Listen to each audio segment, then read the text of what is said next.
Alright there. Voice sounds a little bit better. A little less ill. Feeling a little less ill, which is great. However, I'm still a little bit ill. But it's kind of altered its form. Or at least lost part of its form. So it was just a massive headache and all that and rubbish and, not really having any energy and all that. Now I've kind of got some energy and it's just, I'm just a bit blocked up. This isn't TMI, but keep making, what's the word? Not effluxions, it's not a word, something like that, out of my nostrils and my throat. And yesterday, God, I just had an explosion, an eruption from my nose, and God, my nose has never felt so clear afterwards. I kept doing it and doing it. Okay, this is disgusting now, I'm going to stop. Okay, let's just get on with it. Oh, you should notice that these were done, the ideas came from a time when I was in that incredibly ill state. So not only are you hearing the works of a madman, you are now hearing the words of a mentally hindered, well, always mentally hindered, but further incapacitated madman. But that's how you want madmen. Incapacitated, right? I wonder whether, assuming there are some similarities between the way computers and brains process thoughts are simply specific orders of neurons firing in sequence. What a fucking stupid sentence. And if perhaps the firing or non-firing of a neuron can be considered binary. I think I've definitely spoken about this before ages ago. In which case, some kind of processor capable of decoding the binary sequence might be required, and whether this ties into consciousness in any way. Jesus Christ.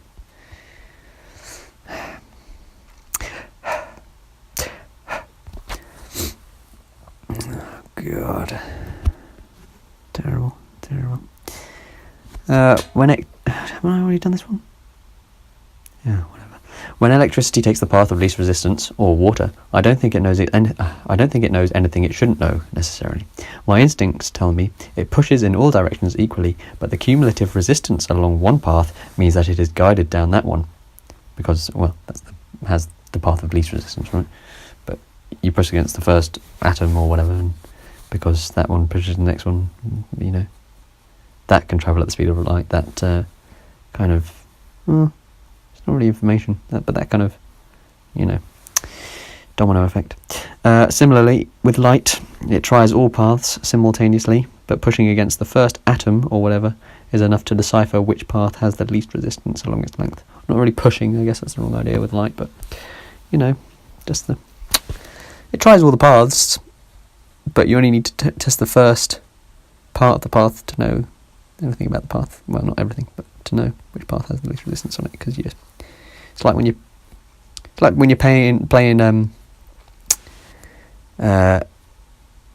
the name of it? Not Tetris. Jesus Christ, I'm so stupid. Fucking not Double Tower. That's the cheapo Poundland version. Oh God, what's it called? Jenga. When you're playing Jenga. So that's what I was thinking of. Oh, that's what I thought it was like Tetris, because it's a similar word to Tetris in my mind. The E and the length of it, and the letters J and T and all that. You only push the thing a little bit, and you get, it's a bit like that, I guess. I don't know. I can't quite remember what my exact position was, but I think I postulated that because every proposed concept of a positive afterlife can be paired with a reciprocal negative concept, one must assume that the most likely option is nothing at all. And whilst I think there is something in this to highlight the absurdity of the while I think there is something in this to highlight the absurdity of the ideas of heaven and hell, it's not quite the most rational conclusion. The true logic should be that, with no information at all, you can make no assumption. I can guarantee some people would be able to take this as an opportunity to say something like, "Well, then, how can you say my idea of heaven is wrong?" But it shouldn't be too hard to see the glaring failure of logic here. Their idea is an assumption, and all we were able to discern was that no assumptions can be made. So, I suppose the correct thing to say is that you don't know about the afterlife, but just because you don't know doesn't give you any reason to say that, oh, well, then it could be something, because you really can't know. You can't know whether it could be, or that it, or, well, I guess could is a word, but that doesn't mean, oh, you like to play with their words, they do. Doesn't mean that you can believe it just because it's, I mean, it could be a fucking teapot, that classic one. Right, Jesus Christ, I give up.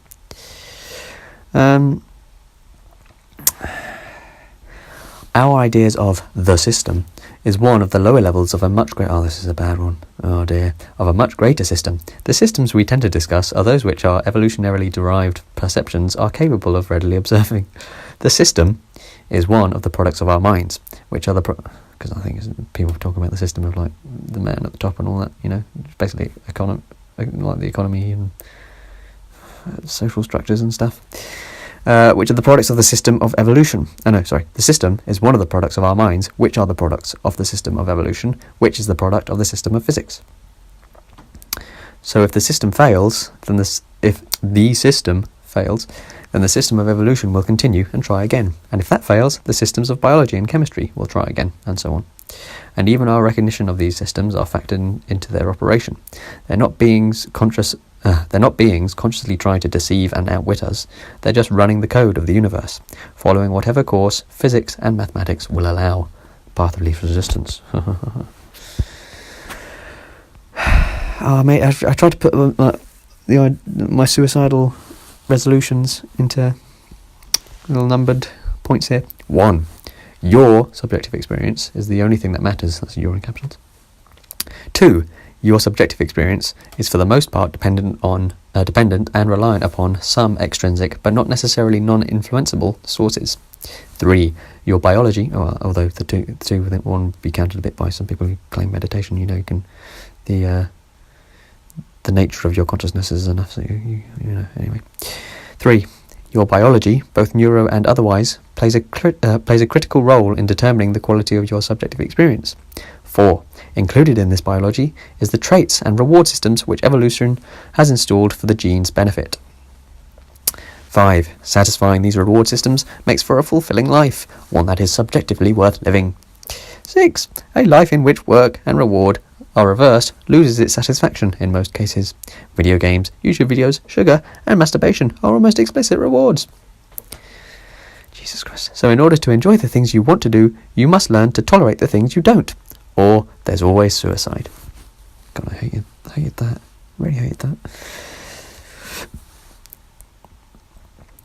A few other things which, except for some people whose reward systems are compromised, satisfy... Oh, God. A few other things which satisfy... Jesus, what? Which satisfy our reward systems, I guess. God, which satisfy our ingrained reward systems are community, healthy relationships with family and friends, and then I'll stop there, but I think a few other ones were, you know, a healthy, maintaining a healthy body and mind. I always think mind, but that's kind of what I'm talking about anyway, so body. Diet, you know, healthy diet. Stuff like that, you know. Working for a reward. You can hack that one, I reckon. I think you can just do whatever work, and then just a minute you want to get rewards from something, but just do something that you find that you want, that you reckon is a reward. So like play a video game, I don't know, wank. But don't wank all the time without doing anything else, because then it loses its rewarding nature. You have to make it an actual reward, so it has to come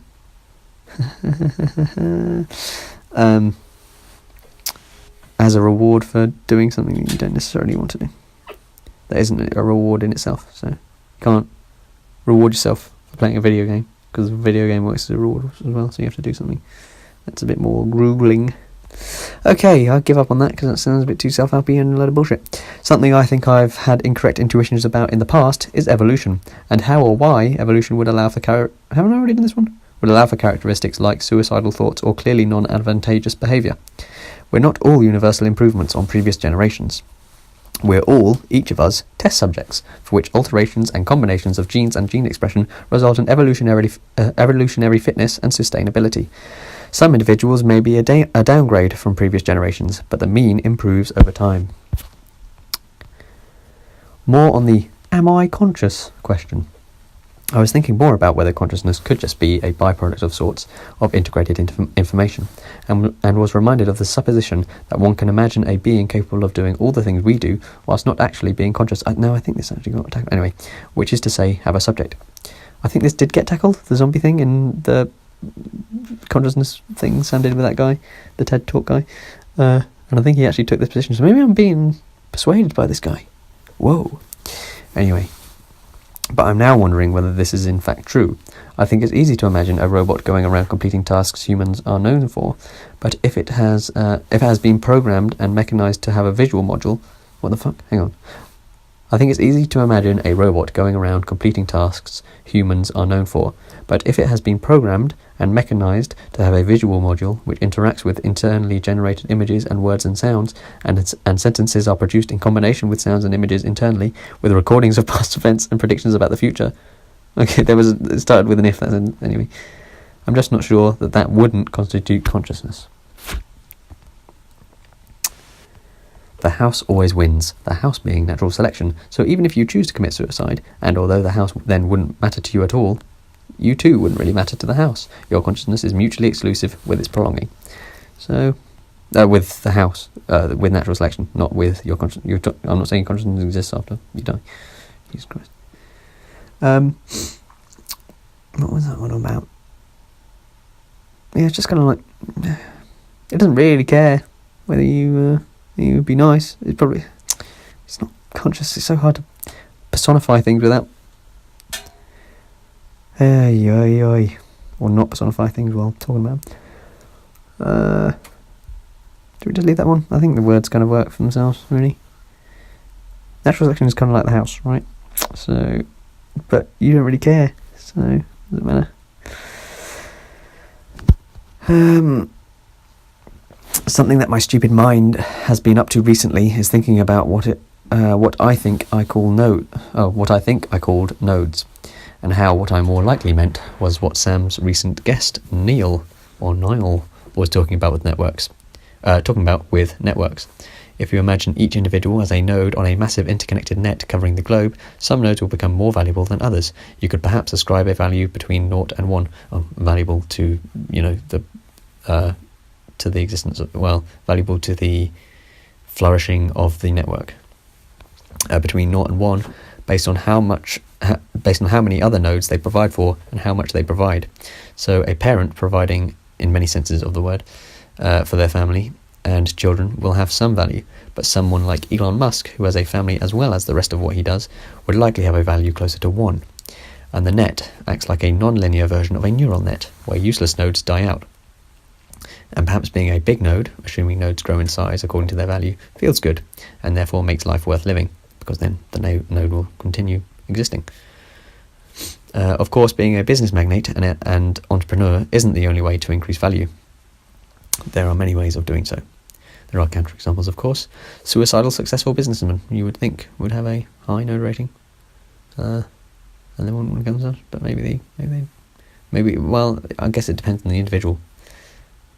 Anyway, Robin Williams, people probably think he'd probably have quite a big node value, but maybe it was reduced by other things. I don't know. Oh, it was a book idea. Wow, this was great one to come up with. The only reason not to kill yourself. Okay, I'll just read this out because I don't think I'm ever going to do this. And then, okay, the actual reason my idea was to put it right at the end of the. Well, you'll see. I said I'd put it at the end of the first chapter. The only thing that matters is your own subjective experience, and we have a pretty good grasp on what can be done and what steps to take to make that worth having. Anyway, I will not reveal the answer. Oh, this was the first paragraph, I think. I will not reveal the answer to my bold statement of a title straight away. This is because the target audience of this book, if they are anything like me, will be drawn to, and will find it incredibly easy to, dismiss my proposal, and in fact any proposal in the form of one sentence. Only with sufficient foreplay, I was trying to come up with the right word, but I couldn't, building blocks for the argument, like axioms or whatever. Only with sufficient foreplay will these, open brackets, you, close brackets, people be able to approach the proposal rationally, and hopefully then their attempts to dismiss it will at least be more thorough and introspective. I will, however, reveal at the end of my first chapter, so as not to bore these people, as one chapter should be sufficient to provide the argumentation I promised. The remaining chapters will hopefully address the rebuttals that most readily spring to mind in response to such arguments, and will hopefully cover most, if not all, that come to yours. Open brackets. I don't truly expect to even approach all. Close brackets. There is actually one other reason, and that's that it's actually quite hard to kill yourself. This was just a little addendum that would go somewhere in the book, at least for many people. The eagle-minded of you, open brackets, I realise that amalgam gives the opposite effect of what I was attempting to convey, close brackets, will notice that this too is a matter of your subjective experience. A severe amount of suffering seems necessary to provide people with enough motivation to perform the final act, and it would also seem this suffering requires at least some degree of physical, even if through emotional, pain. Of course, anhedonic suffering is of a different breed, and so this motivation, as with all motivation, is somewhat lacking. Well, when you're anhedonic. Okay, that's going to do for this thing, and at least I got it done. Bye.